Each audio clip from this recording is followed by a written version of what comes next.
رہ جاتی ہے اس کو شرعی اصطلاح میں مسبوق کہتے ہیں۔ مسبوق مسبوق وہ ہے جو جماعت میں اس وقت شامل ہوا جب کچھ رکعتیں امام پڑھ چکا اور آخر تک امام کے ساتھ رہا۔ منفرد کے معنی ہے اکیلا پڑھنے والا، جو جماعت سے نہ پڑھے، اکیلا پڑھے۔ مسبوق نے امام کو قادر پایا تو اس طرح شامل ہو کہ پہلے نیت کر کے کھڑا ہو اور سیدھے کھڑے رہنے کی حالت میں تکبیر تحریمہ کہہ کر پھر دوسری تکبیر کہتا ہوا قادم میں جائے۔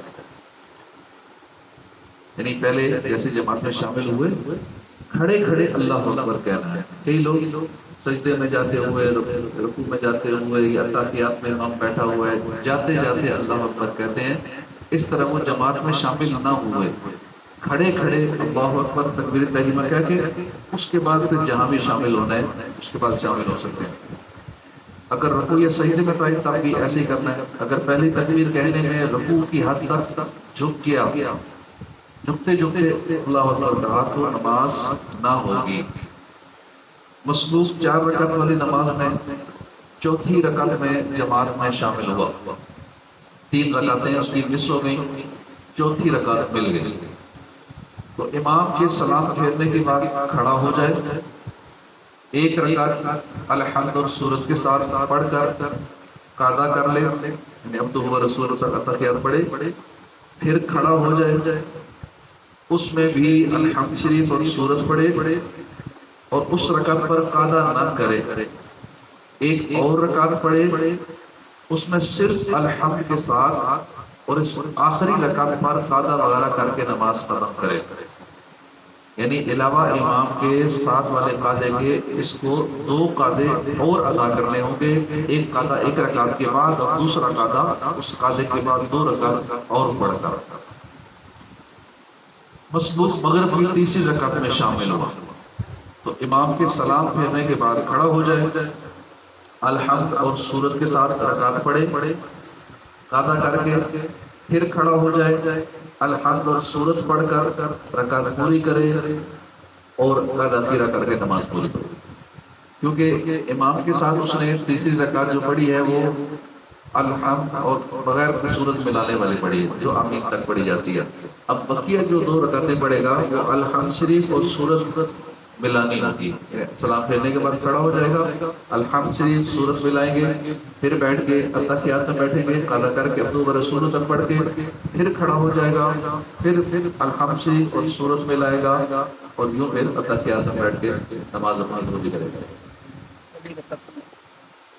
مسبوق جو ہے جب بعد میں ملے گا تو جب پہلی رکعت پڑھے اس میں سبحانک اللہ پڑھے گا۔ ہاں اس میں جو پڑھ لے مستحب ہے، اچھی بات پڑھ لے۔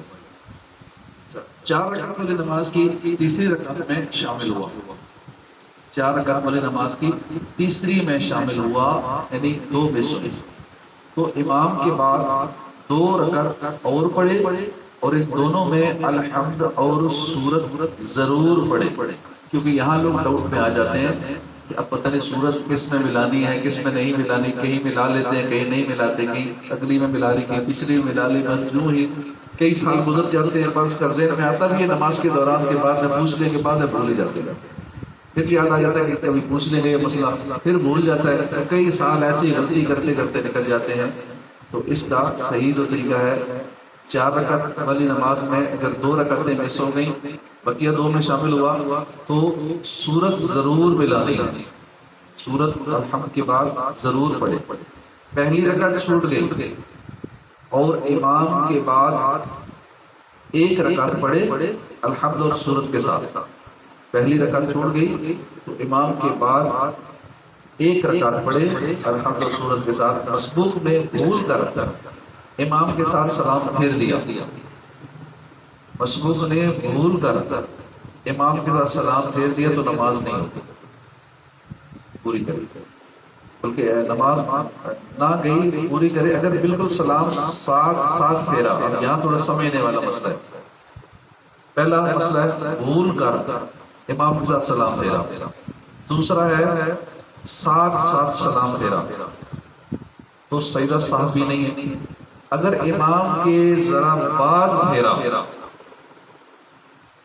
امام سے سلام پھیرنے کی تھوڑی دیر بعد پھیرا تو سجدہ سہو واجب ہے، اور اگر قصداً سلام پھیرا یہ سمجھ کر کہ مجھے بھی امام کا سلام پھیرنا چاہیے تو پھر تو نماز جاتی رہی۔ اس آخری صورت میں نماز جاتی رہی، باقی پچھلی صورتوں میں نماز نہ گئی۔ ہاں ایک صورت میں نماز ہو گئی، دوسری صورت میں سجدہ سہو واجب ہوا، تیسری صورت میں نماز ہی جاتی رہی۔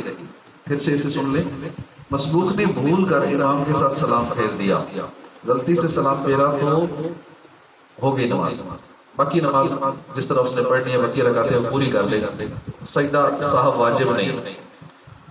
اگر بالکل ساتھ ساتھ پھیرا تو سجدہ سہو بھی نہیں ہے، اور اگر امام کے ذرا بعد میں پھیرا، بھول کر پھیرا یا ساتھ ساتھ پھیرا، تو ان دونوں صورتوں میں سجدہ سہو نہیں ہے۔ تیسری صورت ہے کہ امام کے تھوڑی دیر بعد، پہلے امام نے سلام پھیر دیا پھر اس نے پھیرا سلام، تو سجدہ سہو واجب ہے۔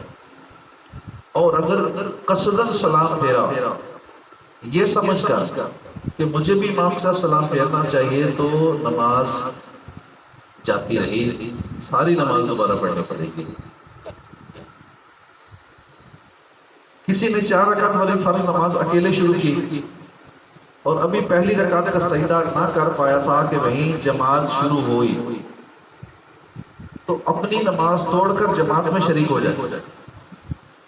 کسی نے 4 رکعت والی فرض نماز اکیلے شروع کر دی، ابھی پہلی رکعت کا سجدہ نہیں کیا تھا، اس سے پہلے جماعت کھڑی ہو گئی، تو نماز توڑ دے، فرض توڑ دے، اپنے جماعت میں شامل ہو جائے۔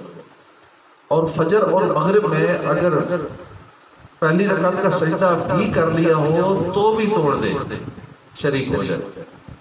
فجر اور مغرب میں اگر سجدہ بھی کر لیا، باقی نمازوں میں سجدے سے پہلے شامل ہو سکتے ہیں، سجدہ کر لیا تو پھر نہیں شامل ہو سکتے، پھر اپنی ہی پوری کرے۔ لیکن ان 2 نمازوں میں فجر میں اور مغرب میں سجدہ کر بھی لیا تو بھی نماز توڑ دے، جماعت میں شامل ہو جائے۔ 4 رکعت والی نماز میں اگر پہلی رکعت کا سجدہ کر لیا تو نہ توڑے، بلکہ 1 رکعت اور پڑھ کر 2 پر قضا کر کے سلام پھیر کر جماعت میں شامل ہو جائے۔ یعنی اگر سجدہ کر لیا ہے تو پھر 1 اور رکعت ملائے، سلام پھیر دے اور پھر جماعت میں شامل ہو۔ اگر 3 رکعتیں پوری پڑھ لی اور جماعت قائم ہوئی تو جماعت میں شامل نہیں ہو سکتا، اپنی ہی 4 پوری کرے اور بعد میں نفل کی نیت سے جماعت میں شامل ہو جائے، مگر عصر میں شامل نہیں ہو سکتا، اس لیے کہ عصر کے بعد نفل جائز نہیں ہے۔ 4 رکعت والی نماز میں تیسری رکعت کا ابھی سجدہ نہ کیا تھا کہ جماعت ہو، تو نماز توڑ دے، جماعت میں شریک ہو جائے۔ نماز توڑنے کے لیے بیٹھنے کی ضرورت نہیں ہے، کھڑے توڑنے کی نیت سے بس ایک طرف سلام پھیر دے، نماز توڑنے کے لیے نماز ٹوٹ جائے گی اور جماعت میں شامل ہو جائے۔ مزید بھی اس کے بڑے کچھ اور پیچیدہ اہم مسائل ہیں، اگر درس میں سنیں گے، اور یہاں تک بھی اگر کوئی کسی کو سمجھ نہ آئی ہو تو بعد میں بھی اکیلے میں پوچھ سکتے۔ الحمدللہ رب العالمین۔